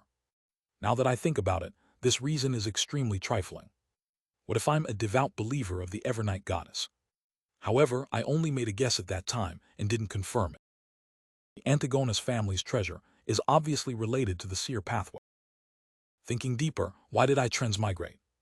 Why did I happen to possess Klein's body, and not anyone else, back then? Klein had just proceeded with dark divination and was made to commit suicide by the Antigonus family's notebook. And that notebook is clearly related to the seer pathway. In addition, the first time I saw Roselle's diary, it had content that involved his regret of not choosing apprentice, marauder, or seer. That was very coincidental. From beginning to end, except for those parts involving 008, everything appeared to be in a mess. It doesn't seem like a conscious arrangement, but more like a kind of passive attraction, a mutual attraction, an attraction that has breaks between them. I tracked things and items regarding the seer pathway, and at the same time, I'm attracted to them. It does seem odd thinking about it. This kind of attraction even directly influences fate, preventing even Mr. Azek from seeing through it. Is there some strange characteristic to me? And this characteristic allows me to resurrect a limited number of times. With this in mind, Klein suddenly had the impulse to go above the gray fog to perform a divination and confirm his idea. But he quickly rejected this idea, not only because Miss Bodyguard might be watching in the mirror, but also because he believed that his greatest characteristic was the mysterious space above the gray fog. Therefore, it was obviously impossible for him to have an answer if he were to use it to divine about. At least for now, there aren't any obvious signs of manipulation. It would be acceptable if it's just pure attraction, and I've already chosen a beyonder pathway that cannot be changed until sequence 4, so I can only take things one step at a time, right? I should be firm about not heading to the Hornisus mountain range to seek out the Antigonus family's treasure. Heh. I have a feeling that I would say how nice it is in the future when I actually do it. Klein silently made a self-deprecating remark as he felt his exhaustion gradually wash over. His eyelids couldn't help but close. The last thought before he fell asleep was, I should participate in more beyonder gatherings and gather the corresponding beyonder ingredients for magician through Miss Justice, Mr. Hanged Man and the Sun. I wouldn't reject anything for Faceless if they were available. In addition, I should obtain mystical items that have less severe negative effects. Before my digestion and increase in strength, it's best to have more life preservation abilities. Apart from this, investing, taking on jobs, saving up money, and attempts to look for Lanevis to use him as the starting point for my revenge can also be considered a form of practice. Those were Klein's future plans. At 7 in the morning, he woke up as usual. It was still gloomy and hazy outside. Klein got up and walked to the door. As he passed by the full-length mirror, he saw that Miss Bodyguard had suddenly appeared. She wore the same black bonnet, her face was as pale as ever. Her voice pierced through the glass and slipped into Klein's ear in an ethereal fashion. Someone from MI9 came last night. I should say as expected, the police came late, but I still have to thank them for being late, Klein smiled and asked. They didn't find anything, right? In regards to the answer, he was very certain that if MI9 had discovered something, he wouldn't have been able to sleep undisturbed. No, Miss Bodyguard's figure faded and disappeared into the mirror. This ability of hers is very powerful. Even spirit vision can't detect her, perhaps. She can be seen with Risego's Beyonder characteristic. Find Miss Bodyguard through those hidden threads. Klein's mind stirred as he returned to the bed and took out the iron cigarette case from under his pillow. Just as he touched it, before he could even open it, a bone-piercing cold rushed at his neck. He felt his hair stand on end, and his entire body trembled. Pell! His hand loosened, and the iron cigarette case fell to the ground. This is a warning from Miss Bodyguard. Klein laughed dryly, pretending as though nothing had happened as he stuffed the iron cigarette case into his pocket.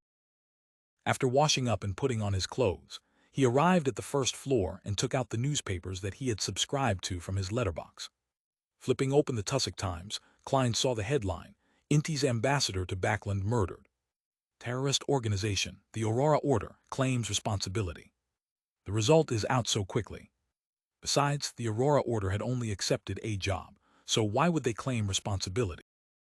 Yes, a terrorist organization needs to show off their stature and build up their image. Only then would they be able to attract enough fresh blood. This complements their secret preachings. Mr. A is very good. He should be a shepherd. Klein stood in the hallway, reading the news. According to the news, there was evidence of the Aurora Order's assault on Ambassador Backerland. In the follow-up investigation, they found a letter deliberately left behind by the Aurora Order which claimed responsibility for it. At the end of the news, the reporter briefly introduced the Aurora Order and listed some of the illegal crimes that they had committed. Their fame instantly surpassed most of the secret organization. Regardless, this matter had come to an end. Klein exhaled, turned his head to look out the window, and he saw a thin mist filling the air as a drizzle began pattering down. Shouldn't there be bright sunshine and sunny weather during such moments? Klein gave a self-deprecating laugh. And now he had to go out to catch some adulterers. In Empress Borough, the opulent villa of Count Hall, Audrey, with a white napkin covering her, watched as the dining maidservant cut her a piece of bacon, laid out 2 fully fried eggs, spread fruit jam on a piece of soft bread, and added sauce to some grilled mushroom. In a true noble family, maidservants were divided into many categories. Apart from personal maids, there were maids for the different bedrooms: study room maids, activity room maids, guest room maids, dressing maids, shoe maids, jewelry maids, dining maids, laundry maids, and kitchen maids. They were strictly assigned to their own tasks, with one task handled by one maid. Although this was a great waste of manpower, for nobles, propriety was everything. Unless there was a large amount of debt, they would never reduce their requirements in such matter. Audrey took a sip of the brownish-red tea, allowing the faint scent of malt and rose slush in her mouth. At this moment she heard her father, a member of Parliament of the House of Lords, the powerful banker, Count Hall, mumbling as he held a newspaper in his hands. The Aurora Order is really crazy. Aurora Order? Audrey blinked and asked curiously, what did they do? Oh baby, you don't want to know. They assassinated the Inti's ambassador, Backerland. It does them no good. Count Hall shook his head as he flipped through the newspaper. Audrey's elder brother, the Count's eldest son, Hibbert Hall, swallowed the grilled mushrooms in his mouth and expressed his opinion. Perhaps they want to destroy the relationship between the kingdom and Intis and let the war spread from the colonies to the northern continent. This child of noble birth had a handsome face and bright golden hair. He looked like a classical sculpture, regardless of which angle one viewed him from. No, if that was the case, then they wouldn't leave behind so much obvious evidence. Moreover, recently, the kingdom has too many new policies that will be implemented and will need some time to stabilize the environment, so we won't rashly start a war. What happened last night was already reported in the newspaper this morning, and the details of the events and the murderer are enough to explain the thoughts of His Majesty and the minister. Count Hall directed his son. Audrey listened to her father and brother discuss the matter in a daze before realizing what had happened. Backerland has been assassinated. Mr. A succeeded. He really is from the Aurora Order. The reason why he intentionally exposed that it was the Aurora Order who did it was to prove that he was the one who completed the task and that he hadn't cheated me out of my money. This is too fast and efficient.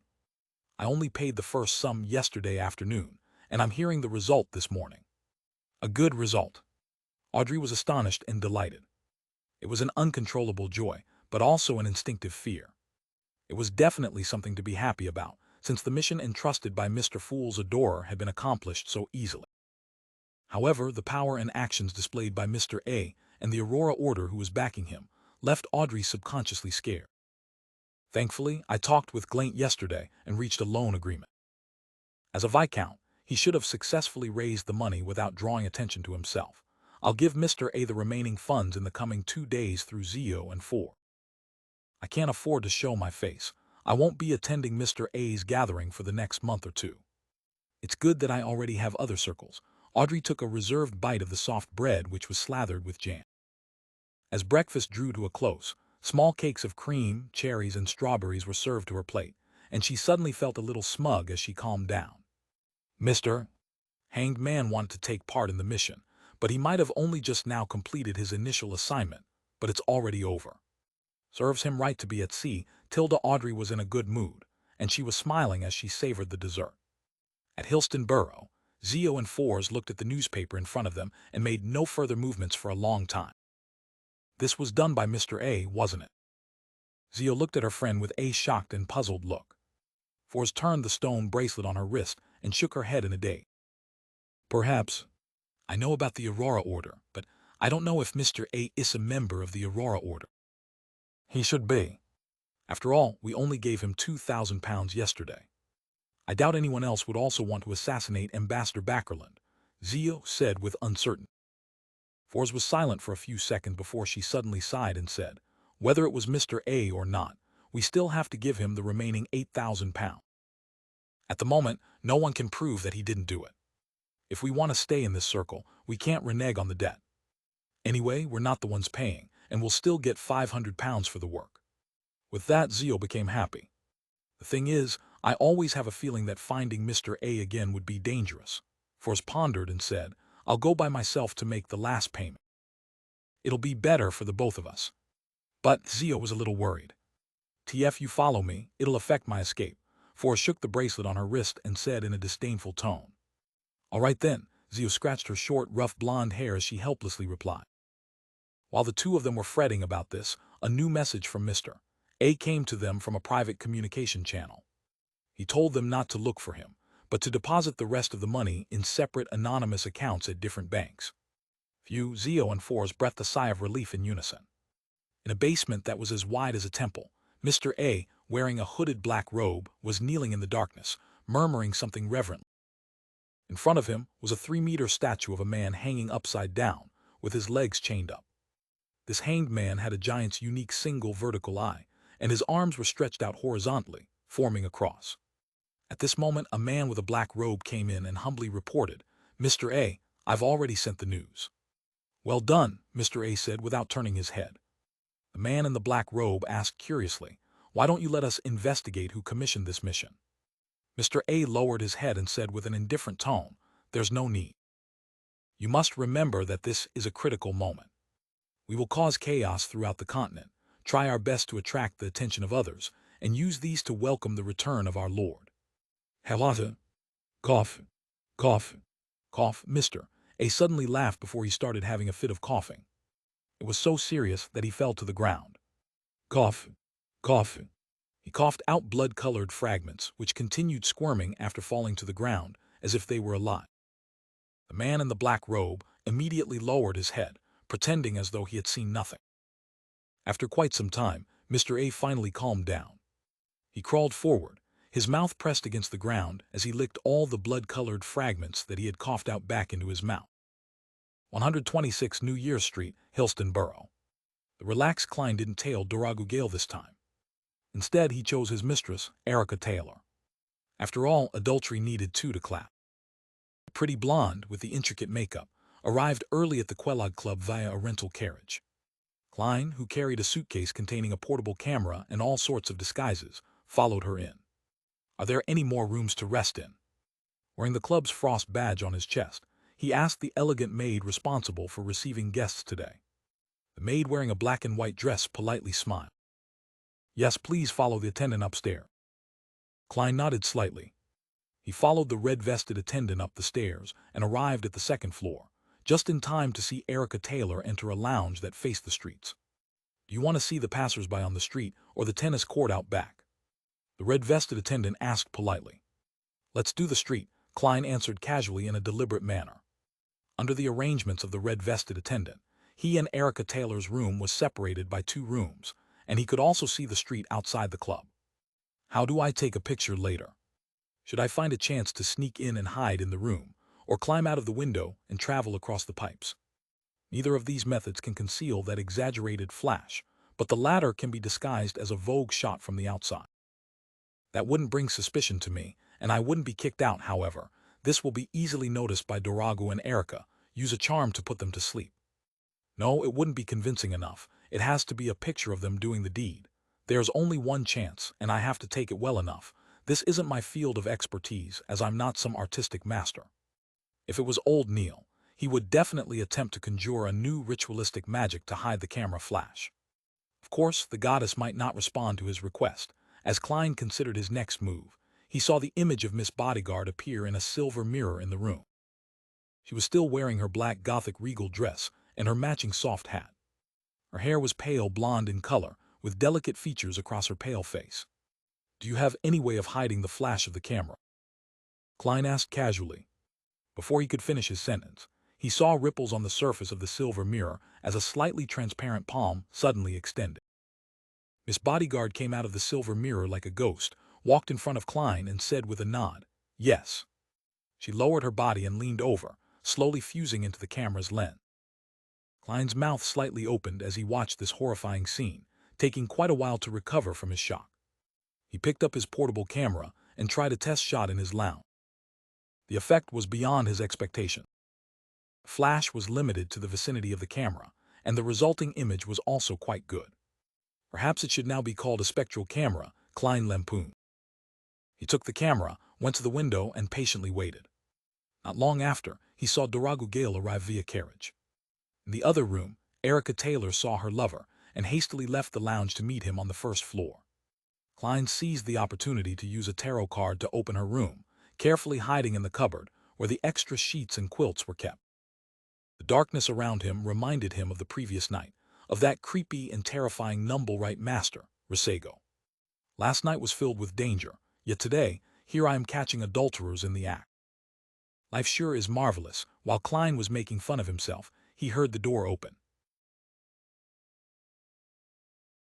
Expert huddled in the cupboard, Klein secretly activated his spirit vision and saw 2 interfering auras enter.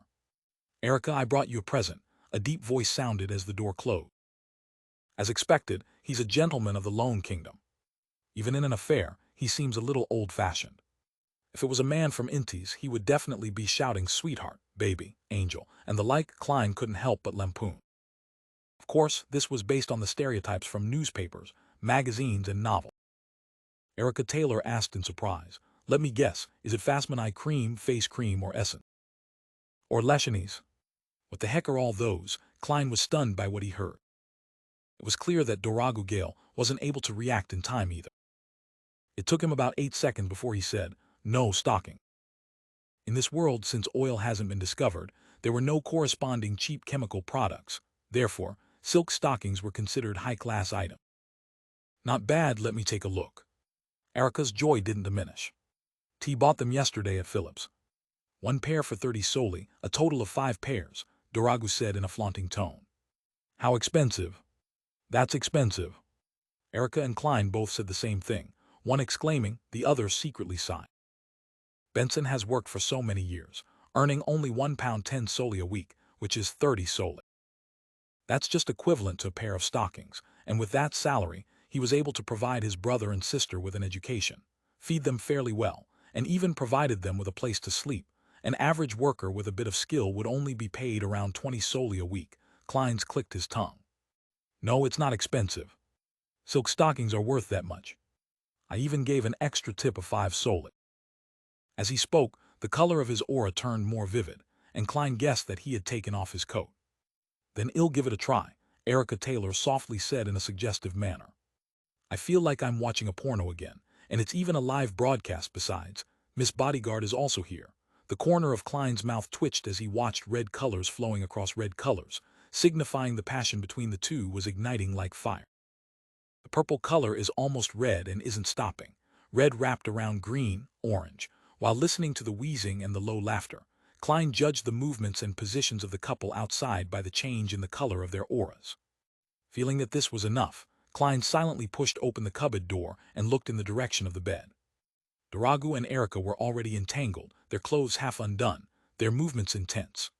Klein lifted the spectral camera and aimed it at the passionate couple, waiting to see their faces at the same time. As Daragu and Erica fell back onto the bed, Klein finally captured the most appropriate frame and pressed the shutter button. The click of the camera wasn't distinct, and the intense flash and other abnormalities were limited to a very small area, so the couple wasn't alarmed. With no confidence in his photography skills, Klein added a few more shots, intending to have options to choose from later. He was only planning on handing his employer a single picture, because too many photos would make the lawyer suspect why the couple didn't notice him taking the picture. A piece of underwear landed lightly on the floor, and the sound of breathing intensified as Klein grabbed his portable camera and adeptly rolled out of the cupboard, closing the door behind him. He rolled on the floor until he reached the lounge's door. Then he quietly pulled it open and returned to the corridor. Done. With a sigh of relief, Klein politely closed the door in silence, pressed his hand to his chest, and bowed in the direction of the bed. Without further ado, he returned to his lounge. The last £7 will soon be obtained, and I also earned an additional Quelog Club membership worth £50. It covers board, lodging, and entertainment. That's worth even more than £50. Without any connections or contacts, I wouldn't have been able to join this, even with £100.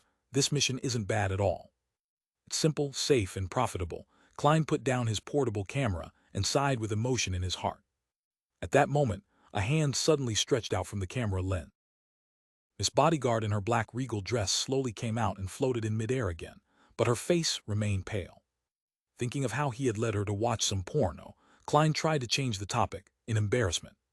"Do you plan on heading to the cafeteria to eat something? Do you want to come with me?"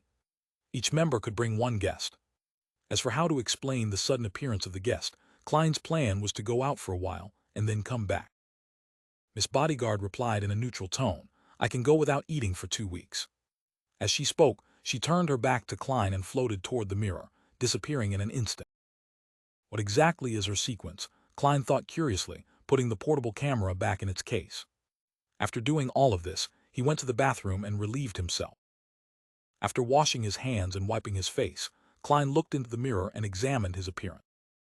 As he hadn't shaved this morning, he had quite a stubble. His hair was parted to the sides in a 3:7 ratio, and a pair of gold-rimmed glasses hung on his face. He looked refined and scholarly, with a tinge of maturity. There's a definite difference from the past. I can still be recognized if scrutinized. Once my beard grows to a certain extent, I wouldn't have to worry that much. I wouldn't need to be afraid of anything when I advanced to sequence 6 faceless.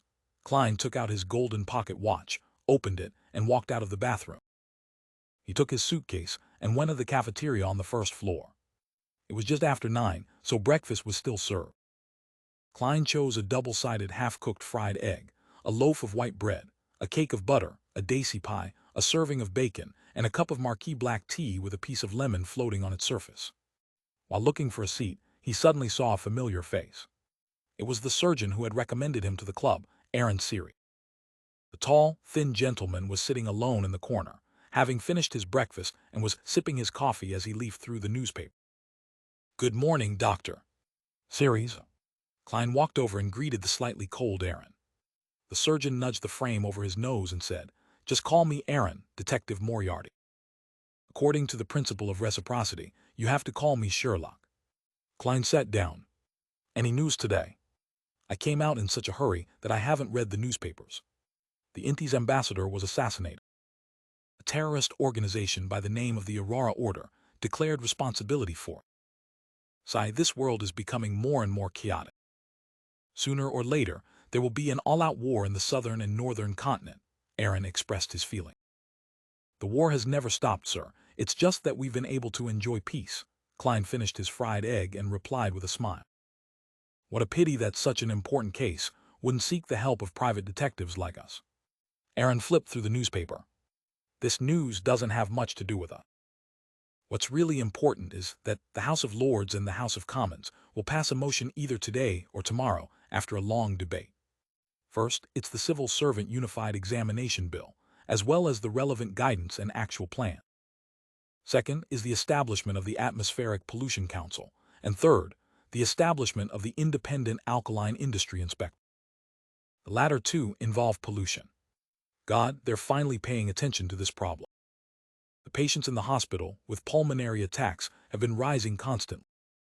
Has it finally been passed?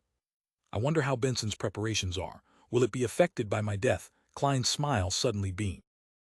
That's good news. To Mary, this is extremely good news. She wishes to make herself or her husband, Duragu, become one of the members of the National Atmospheric Pollution Council. She has a higher chance since she doesn't hold any positions in a commercial company and is a devotee of the goddess. Besides, in any organization, there's ultimately a need for balance. Aaron mentioned Klein's employer. I suggested to her that she should frequent the club, since we have quite a number of House of Commons members of Parliament as club members. In the Lone Kingdom, the members of Parliament of the House of Commons were mainly composed of wealthy people and the representatives of certain nobles. However, there were also many professionals, such as doctors, lawyers, priests, teachers, scientists, and accountants.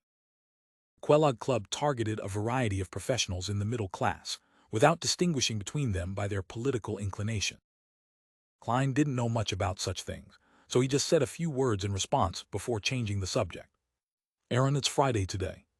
Don't you need to head back to the hospital? No, I'm on leave. It's been terrible lately. Aaron suddenly frowned. What happened? Klein drank a mouthful of black tea. Since Backerlin had just been assassinated, and Rosego's body had been thrown into a sewer far away, he didn't know when it would be found. Klein was concerned about the aftereffects and the imperfection of his disguise, so he didn't plan on taking missions that were too difficult or easily exposed his identity. Therefore, he was interested in simple matters which held potential and handsome rewards. Aaron put down the newspaper and sighed. T have been very unlucky recently. V had a few consecutive failed surgeries. Fortunately, there were no serious consequences. Otherwise, my license would have been revoked. Although it wasn't big news for surgeons to cause deaths in the present era since it was common, the penalties were still quite severe if a serious accident occurred due to a surgeon's negligence.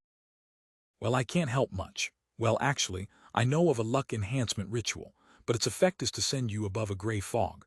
Klein lowered his head and began to nibble at his bread. After breakfast, he said goodbye to Aaron, went to withdraw £500 in cash, and gave £300 to Miss Bodyguard before returning home. While waiting for the photos to develop, he hoped for a simple job to be entrusted to him. Unfortunately, none of them came to him. In the evening, Klein prepared to head out again, his target Braveheart's bar. Taking the opportunity of having Miss Bodyguard around, he hoped to get in touch with more Beyonder circles.